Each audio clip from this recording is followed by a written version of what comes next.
Mark, the local man runs several restaurants and he's claiming his Chicago Riverwalk location was shuttered unfairly.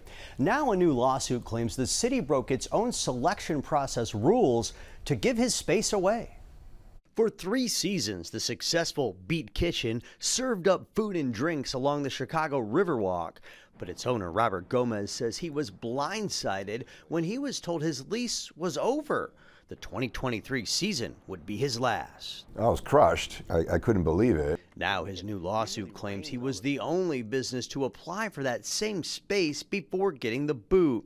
Riverwalk vendors apply for specific locations through a city committee which oversees the Riverwalk spaces. Which is why the lawsuit has been filed, that we were the only applicant. The lawsuit against the city of Chicago claims the city violated its own rules by letting another new vendor move in, even though that new business didn't apply for that exact spot before the deadline. Gomez's attorney says the city improperly handled the RFP, or request for proposal. They have rules that they set out in their RFP, and then once those rules are set, they have to follow them, but they didn't. But the lawsuit says, I want my space back. Right. Follow the law, and if they followed the law, I would have been in there 2 years ago. And you feel as though the city bullied you out of it? Why? Well, that's a great question for them. We did great.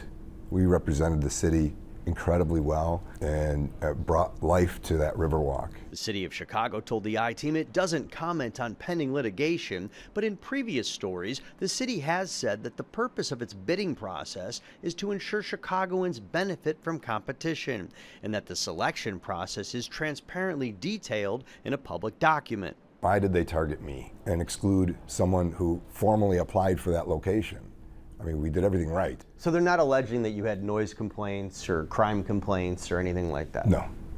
There's no allegations of that? Not that I know of. Gomez says the committee overseeing the Riverwalk never gave him an explanation. This committee can do whatever it wants, and there's no oversight. The lawsuit is not alleging the new business in Gomez's former space did anything wrong, but they are named because the lawsuit is asking the city to void the new lease. That business, which is Toast of Chicago featuring Hare's Golf Shrimp, says it was surprised to be named but had no further comment. Cheryl, Mark, they added that they are proud of the experience that they are offering their customers. Meantime, Beat Kitchen says it wants that space back. We'll see what happens. Yeah, a lot of questions for the city and not a lot of answers at this point. Exactly. Okay. Thank you very much, Jason. Thanks so much.